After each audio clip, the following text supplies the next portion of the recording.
Expand Design, a roomy cabin, dual tone interiors, 15 smart utility spaces, and a large boot space, all there to expand your life. Welcome to Easy Space.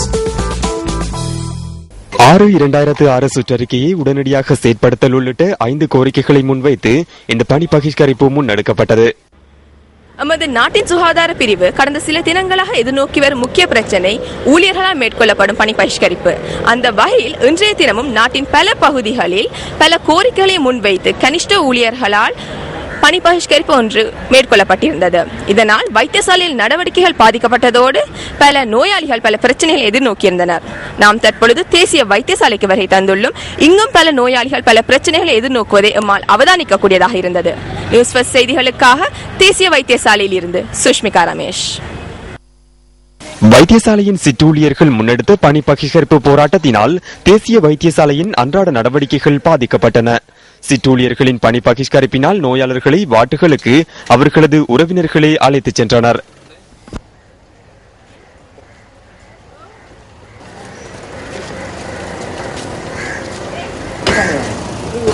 காலையிலிருந்து இங்கிருக்கின்றோம். இறுதிய சத்திர சிகிச்சை மேற்கொள்ளப்பட்டவர் இவர் 12 மணிக்கு பின்னர் தான் கடமையில் ஈடுபடுவார்களாம்.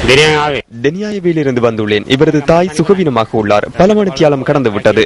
டெனியாயவிற்கு சென்று மீண்டும் வர வேண்டும்.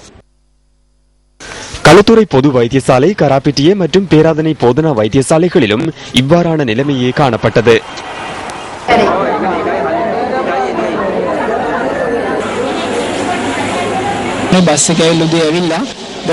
பஸ்ஸில் வந்து காலையிலிருந்து இங்கு இருக்கின்றோம். இலக்கங்கள் தரவில்லை. யாருக்கும் எதுவும் தெரியாது. இரத்த பரிசோதனை என்பதால் காலையிலிருந்து சாப்பிடாமல் இருக்கின்றோம்.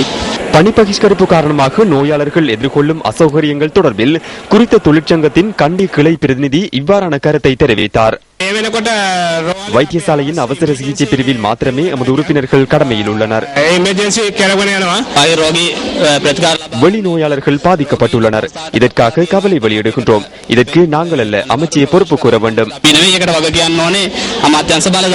தேசிய வைத்தியசாலைக்கு முன்னால் ஆரம்பிக்கப்பட்டுள்ள சத்தியாகிரக போராட்டம் இடம்பெறுகின்ற நிலையில் இந்த 4 மணித்தியால பணி பகிஷ்கரிப்பு முன்னெடுக்கப்பட்டது.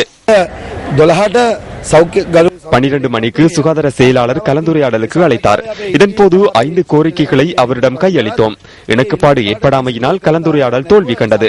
சுகாதார அமைச்சர் மற்றும் சுகாதார அதிகாரிகள் உள்ளிட்ட அரசாங்கத்திற்கு இதற்கு பதிலளிக்க பொறுப்புணர்வு காணப்பட வேண்டும். இதற்கு பதில் இல்லை. 6/2006 சுற்று நிரூபத்தின்படி பதவி உயர்வு வழங்குவது தொடர்பில் தாமதம் காணப்பட்டது. இந்த நடவடிக்கைக்கான அனுமதியை பெறுவது தொடர்பில் அமைச்சின் தாமதமும் இருக்கின்றது. அதனையும் நாம் ஏற்றுக்கொள்ள வேண்டும். தற்போது அதற்கான நடவடிக்கைகள் முன்னெடுக்கப்படுகின்றன. இதன்படி நிலுவைத் தொகையை வழங்குவதற்கு தேவையான பணம் நிதி அமைச்சிலிருந்து கிடைக்கப்பெற்றுள்ளது. அதை வழங்குவதற்கு தேவையான நடவடிக்கைகளை முன்னெடுத்துக் கொண்டிருக்கின்றோம்.